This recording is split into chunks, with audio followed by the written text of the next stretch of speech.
Bonsoir Stéphane Le Foll. Bonsoir. Député socialiste, ancien ministre de l'Agriculture et porte-parole du gouvernement. Ancien. Un mot de l'actualité, ancien évidemment. Les enfants nés de GPA à l'étranger pourront donc avoir 2 parents légaux en France. Décision de la Cour de cassation, une reconnaissance qui se fera par le biais d'une adoption simple, pas d'une adoption plénière. Est-ce que c'est une décision qui vous convient ?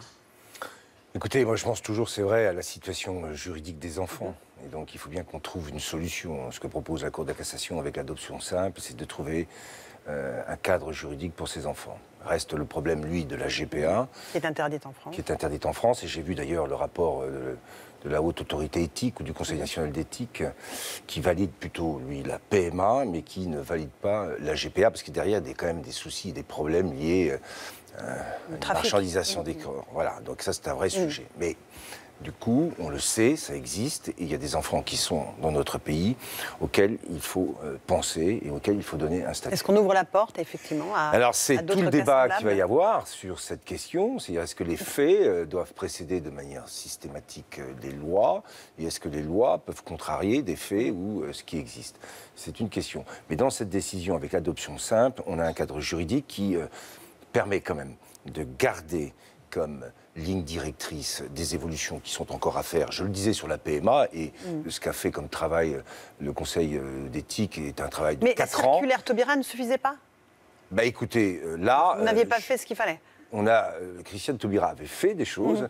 Là, si je comprends bien juridiquement ce qui s'est passé, c'est qu'avec l'adoption simple, on donne 2 parents à un enfant. Voilà.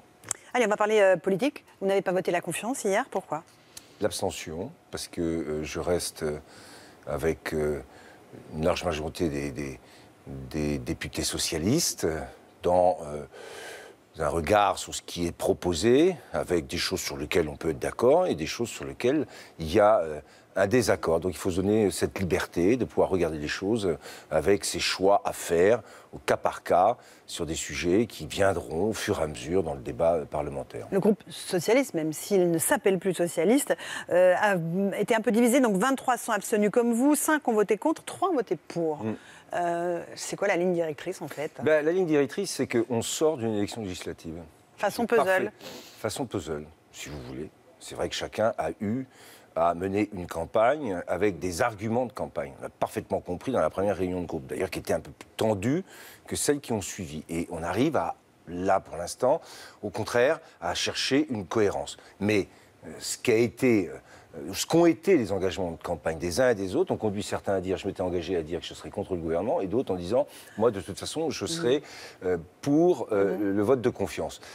Le vrai sujet maintenant, c'est ce que je vous ai dit, c'est qu'il va falloir prendre un peu de temps, il y a de nécessité de prendre un peu de temps, et ça va au fur et à mesure, sur des sujets concrets, je pense que ce groupe est en voie d'homogénéisation, de cohérence, et ça c'est très important. En voie d'homogénéisation. C'est ça, et de cohérence. C'est les éléments de langage, donc... Ah non, pas du tout, ah bon, ça a été de la nouvelle gauche. Non, mais c'est une façon rigolote de dire qu'on est absolument d'accord sur rien. Comme un titre de Stéphane Le Foll propose, non. Je dis simplement que je l'ai parfaitement mesuré, moi, entre les 3 réunions de groupe qu'on a eues, entre la première... On sortait tous d'une campagne, et j'ai bien compris que là c'était très difficile. Et c'est pour ça que j'avais dit à l'époque, pas peine de chercher à vouloir régler de manière autoritaire le vote sur la exclusion, sanction, répression. Il faut qu'on soit capable de se construire cette cohérence. Alors, sur les annonces qui ont été faites hier, est-ce que vous êtes d'accord, par exemple, avec les vaccins obligatoires? Oui, non? Les vaccins obligatoires, je sais qu'il y a des menaces sur cette question. Alors là, c'est une question assez technique. Je pense que oui, il faut faire très attention sur ces sujets. Un vaccin, sûrement c'est une piqûre individuelle, mais c'est aussi une protection collective. La réforme du baccalauréat proposée par Jean-Michel Blanquer. Avec un processus continu. Je suis ancien ministre de l'Agriculture. Dans l'enseignement agricole, il y a un contrôle continu et ça marche très bien. Donc banco. Le paquet de cigarettes à 10 €? Ah, là, c'est un sujet qui va se poser avec l'ensemble du paquet qui est proposé. On voit bien que les hausses vont précéder largement les baisses. Et là, il y a quand même un sujet de discussion avec le gouvernement sur le calendrier de toutes ces réformes, qui a été présenté de manière assez floue par le Premier ministre. Je ne parle pas du Président de la République, parce que là, on n'avait pas de réforme. Mais là, il y avait une présentation assez floue, sur laquelle on a bien compris qu'une partie de ce qui était proposé en termes de baisse allait être reportée, alors que les hausses étaient annoncées tout de suite. Bon, donc, sur quoi vous n'êtes pas d'accord avec le gouvernement? Parce que là, il y a des choses sur lesquelles vous êtes d'accord. Par exemple, sur les questions fiscales, il va y avoir des vrais sujets. Moi, je suis carrément opposé à l'idée de la hausse de la CSG. La hausse de la CSG, c'est la vraie question. C'est-à-dire qu'il ne peut pas y avoir la hausse s'il n'y avait pas la compensation de la baisse de la taxe d'habitation. Et la taxe d'habitation, c'est reporté. Oui, ça a l'air d'être reporté à 2022, enfin oui, jusqu'à la fin du quinquennat. On n'a pas bien compris, c'est plutôt bien compris au contraire. Deuxième point, moi, qui me paraît majeur, moi qui ai écrit une note il y a déjà 6 mois sur la question des inégalités patrimoniales, la question de l'ISF. Là, ça va être un sujet, et un vrai sujet de débat politique au sens noble. C'est repoussé, ça aussi. Et il paraît que c'est repoussé, mais je le dis par avance. Et puis, autre sujet sur lequel moi je vais discuter sérieusement, c'est ce qui a été proposé par le président de la République, c'est-à-dire on diminue de plus d'1 tiers le nombre de députés. Bon, je sais que ça fait plaisir à tout le monde. Hein, le fromage de la République, voilà, mais en même temps, pour favoriser la diversité. Ah. C'est-à-dire la diversité La diversité des opinions, vous avez compris, avec une dose de proportionnel. Quand on diminue d'autant le nombre de députés, tout en disant qu'on veut une meilleure représentation des sensibilités politiques, il y a quand même là une petite contradiction qu'il va falloir lever. Et pour moi, aujourd'hui, je trouve que cette proposition va très très loin et est un peu contradictoire. Quand je dis un peu, je pense plutôt beaucoup. Un mot du Parti Socialiste, est-ce que vous avez entériné sa mort, comme Jean-Christophe Cambadélis l'a fait? Pas du tout. Je pense que le Parti Socialiste, c'est-à-dire une organisation politique avec ce nom, le Parti Socialiste, je pense qu'aujourd'hui, elle a eu un cycle et qu'il faut qu'on soit capable de la repenser, de la rénover, de la réinventer. Bon, enfin, le socialisme, ou l'idée social-démocrate, parce que j'y crois beaucoup, elle est là, elle doit rester une boussole et je crois qu'on a, si on est capable d'avoir un débat apaisé, une capacité à redéfinir ce que nous sommes pour pouvoir être compris et, comment dirais-je, entendu par les électeurs. Si on a la capacité à réfléchir dans le calme, on n'en est pas sûr donc. Hein. Je le dis avec le calme qu'il faut et la sérénité qu'il faut. Je connais tous ces débats par cœur. J'ai participé suffisamment longtemps. Et je pense qu'aujourd'hui, on ne peut pas refaire ce qu'on a déjà fait. Je connais tout ça, avec des congrès, avec des contributions, des motions, des courants. Non, il y a une réflexion de fond sur une identité à construire dans un contexte politique qui a été bouleversé par l'élection d'Emmanuel Macron. Est-ce que vous comprenez l'initiative de Benoît Hamon de quitter le Parti Socialiste pour lancer son mouvement? Est-ce que c'est un enfant gâté? Je comprends qu'il a une ambition qui est déjà de se projeter vers 2022. Et je trouve qu'il y a là un problème qui est celui de la présidentialisation. Et qu'il va falloir réfléchir aussi à des propositions sur comment on réforme ce qu'on a fait, en particulier avec les primaires, qui n'ont pas donné les résultats qu'on souhaitait, et loin s'en faut. Et donc, d'ici le mois de septembre, à la fin de l'été, moi, je ferai des propositions, à la fois d'ailleurs sur les institutions et l'équilibre des pouvoirs, et sur les questions du parti. Mais est-ce que Benoît Hamon est un enfant gâté? Est-ce que vous comprenez qu'il ait claqué la porte du parti, qu'il a désigné candidat pour la primaire? Il a claqué la porte du parti sans venir s'expliquer vraiment. Et ça, c'est vrai que c'est un sujet. Parce qu'on peut toujours critiquer, et il a beaucoup critiqué ceux qui ne l'avaient pas suffisamment soutenu. Il a même indiqué que c'était une partie de la cause de son échec. Et puis, fini tout ça, il s'en va. Enfant gâté. Cette histoire, je la connais, de Benoît Hamon, au Parti Socialiste. Elle est marquée par des débats, par un engagement sincère et militant il y a très longtemps, mais aussi le Parti Socialiste a été un outil de promotion, d'existence politique. C'est vrai que de le quitter comme ça, sans aucune... un matin ou un midi ou un après-midi, le 1er juillet, pour créer un mouvement du 1er juillet, c'est vrai que ça a été rapide. Est-ce que Manuel Valls et Benoît Hamon, qui sont les deux visages du socialisme, ne sont pas les fossoyeurs du PS? Ces deux visages du socialisme qui étaient très antagonistes.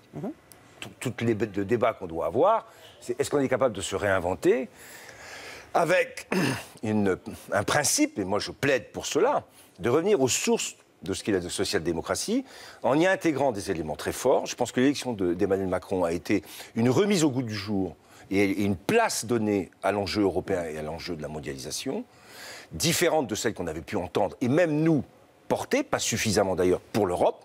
Et puis, il y a la grande dimension écologique, qui est un enjeu de demain et qui est un enjeu colossal pour l'avenir de la planète. À partir de là, social-démocrate, la démocratie représentative, la démocratie sociale, ça doit être le cœur du débat que l'on doit porter. Et puis, les enjeux de l'Europe et les enjeux écologiques. Est-ce que vous êtes insincère, monsieur Le Foll? Est-ce que le gouvernement auquel vous avez appartenu était insincère? Oui, je n'ai pas du tout apprécié. Je fais référence à la Cour des comptes, qui estime qu'il y a eu 8 milliards d'euros de dérapage. Et parle de alors, je l'ai dit, la Cour des comptes fait les comptes. Mais elle n'est pas là pour régler des comptes. Ça, c'est un principe que moi, je vais rappeler. Parce que c'est vrai que de se sentir comme ça, jugé, insincère, Alors que même l'opposition, hein, Christian Jacob a dit au Premier ministre, mais vous ne saviez pas ce qu'il y avait, mais nous on l'a dit. Et il a même plaisanté en disant, peut-être que vous étiez absent du groupe quand on a eu ces débats. Bon, donc tout le monde sait ce qu'il y avait comme chiffre. Et que la Cour des comptes donne les chiffres, c'est sa responsabilité. Mais qu'il y ait des commentaires qui laissent penser qu'il y aurait une insincérité, là, c'est un jugement politique. Et je le redis, la Cour, elle fait les comptes, mais elle ne peut pas régler les comptes. Ça vous blesse pour vous ou pour François Hollande? Oh, ça me blesse pour moi, personnellement. Laissez penser, quand on est porte-parole du gouvernement, ou ministre de l'Agriculture, qui a été obligé d'ailleurs de faire des crédits supplémentaires par rapport à ce qui était inscrit avec, par exemple, la grippe aviaire. Hein, ça me blesse, oui. Et puis, je pense effectivement aussi au président de la République. Il en a été blessé? Je ne sais pas. Vous l'avez pas eu au téléphone? Non, je ne l'ai pas eu au téléphone sur ce sujet. Il suit l'actualité politique ou pas? Je pense. Mais vous lui en parlez pas? Non, mais moi, je n'ai plus... Enfin, j'ai François Hollande au téléphone, mais je ne veux pas ni faire de commentaires sur ce qu'il peut penser, ce qu'il peut dire ou pas. Moi, je laisse François Hollande faire ses choix et dire ce qu'il a envie de dire. Le président Macron, on ne va pas sacrifier au rite du 14 juillet, du discours du 14 juillet. Oui. Est-ce que vous lui donnez raison? Est-ce que ce n'est pas très compliqué comme exercice finalement? Est-ce que François Hollande n'a pas péché sur ces discours-là? Ah, je pense que François Hollande, ce n'était pas des discours, c'est des questions. Les François Hollande a toujours eu ce souci... Interview, oui, des questions, avec des interviews, donc des questions. Toujours ce souci de répondre à toutes les questions. Trop. Voilà. Un peu trop. Donc, oui, il y a eu des moments où il s'est mis lui-même dans des situations où il s'est mis en difficulté. Et donc, je comprends qu'à l'inverse, on puisse se dire, puisque ça s'est passé comme ça s'est passé, je vais faire tout l'inverse. Tension quand même. Hein, il y a des moments où il faut s'expliquer. Puis il faut être capable de répondre aux questions. Hein, c'est bien un sujet. Mais je pense que ce qui est fait par Emmanuel Macron, alors le discours du Congrès, convoquer un Congrès, j'ai dit ce que je pensais de la proposition de réduire le nombre de députés aussi drastiquement et en même temps de dire on va renforcer le rôle du Parlement et la diversité politique. Je trouve que c'est quand même largement contradictoire. À partir de là, donc moi, sur c'était l'interview du 14 juillet. Bon, je pense qu'il a fait un choix, qu'il y a réfléchi, mais il y a des moments où il y a des rendez-vous, de toute façon. Il faut répondre à des questions. Merci beaucoup, Stéphane Le Foll, d'avoir répondu aux miennes. Voilà, c'était avec grand plaisir. Merci beaucoup. Dans un instant, c'est le débat de CNews. À tout de suite.